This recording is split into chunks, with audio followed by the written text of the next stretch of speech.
गिरफ्तार किया गया था। इसलिए गवर्नमेंट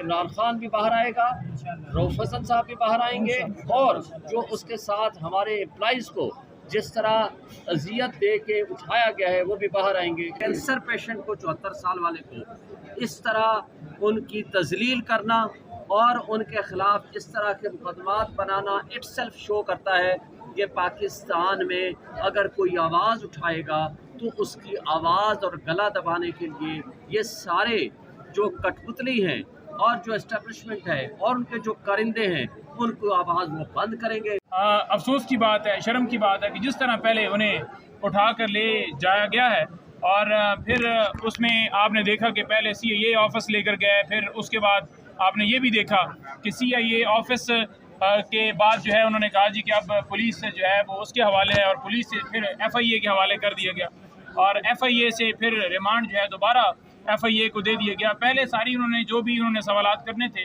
रऊफ साहब ने और बाकी तमाम लोगों ने तमाम जवाबात दे दिए हैं। उनके सेल फोन्स जो हैं वो ले लिए गए थे, उनसे पासवर्ड वगैरह ले लिए गए थे रऊफ साहब से, उन्होंने पासवर्ड और सारी चीज़ें मांगी, उन्होंने एक एक चीज़ फराम कर दी है।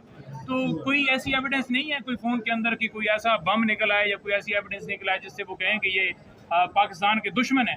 तो लिहाजा जब सारी चीज़ें फराम कर दी गई हैं, आप रिमांड तब देते हैं जब आप देखते हैं कि कोई चीज़ बाकी हो, कोई सवाल बाकी हो, कोई ऐसी चीज़ इन्वेस्टिगेशन के अंदर बाकी हो।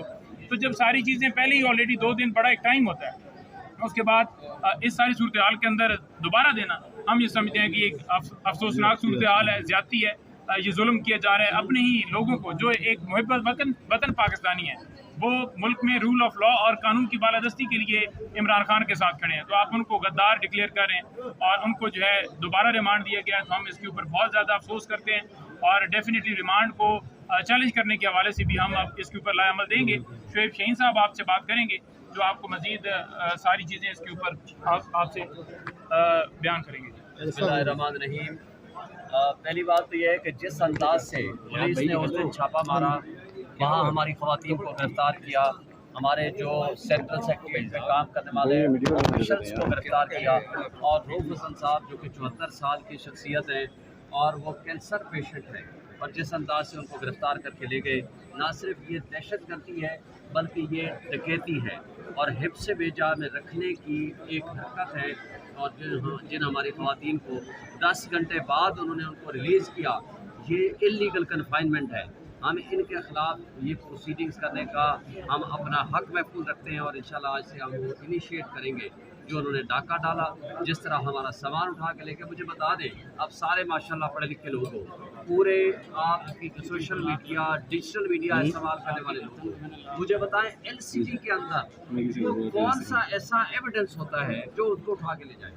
वो LCD भी उठा के ले गए, ये तो डाका जनी है। और वो सारा रिकॉर्ड उठा के ले गए, जो एफिडेविट से वो उठा के ले गए जो हमने इलेक्शन कमीशन में जमा कराना था।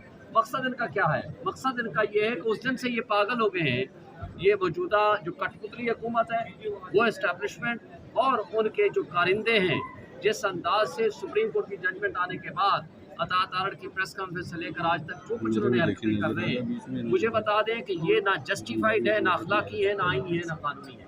मकसद उनका ये था कि सुप्रीम कोर्ट की जजमेंट को किसी तरीके से फ्रस्ट्रेट किया जाए।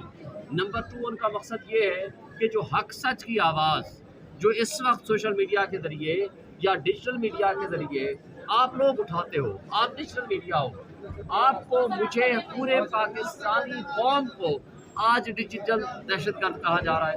क्या ये आईनी और कानूनी है? उन बेचारे मुलाजिमीन का क्या कसूर है जो वहाँ बैठ के क्लरिकल काम करते हैं या कुछ सिक्योरिटी में है या कोई अपना काम कर रहे हैं, उन लोगों को उठा करके जेलों में बंद कर देना? ये आज जिस तरह रिमांड में इजाफा हुआ है, हम ये समझते हैं कि ये गलत है। टोटली कोई ऐसी चीज़ बाकी नहीं थी जो कोई रिकवरी करना मकसद हो या इन्वेस्टिगेशन पर्पसेस के लिए इनकी फिजिकल कस्टडी की जरूरत हो। और एक एम्प्लॉइज़ को या एक कैंसर पेशेंट को 74 साल वाले को इस तरह उनकी तजलील करना और उनके ख़िलाफ़ इस तरह के मुकदमात बनाना इट्सेल्फ शो करता है कि पाकिस्तान में अगर कोई आवाज़ उठाएगा तो उसकी आवाज़ और गला दबाने के लिए ये सारे जो कठपुतली हैं और जो एस्टेब्लिशमेंट है और उनके जो कारिंदे हैं उनको आवाज़ वो बंद करेंगे, जिसका नुकसान आज आपने देखा है कि पूरी दुनिया में हमारे मुल्क का एक तमाशा बना जा रहा है। और इस तमाशा बनाने में और इस हमारे मुल्क के जो चेहरा है, जो कि साफ रोशन चेहरा है, उसको दागदार करने में ये जो किरदार हैं उन सबको पहचाने।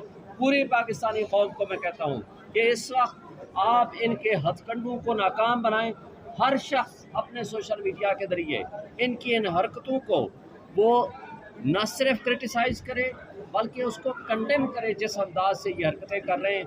इंशाअल्लाह वो वक्त दूर नहीं कि जब ये इमरान खान भी बाहर आएगा, रऊफ हसन साहब भी बाहर आएंगे और जो उसके साथ हमारे एम्प्लॉइज़ को जिस तरह अजियत दे के उठाया गया है वो भी बाहर आएंगे। इंशाअल्लाह हक सच का बोलबाला होगा। सर जी, आज एक रेफरेंस की बात हो रही है, आज बड़ा रेफरेंस जो है वो हाई कोर्ट में लेके आए जा रहे हैं। आज आपको बता देंगे, खबर दे देंगे।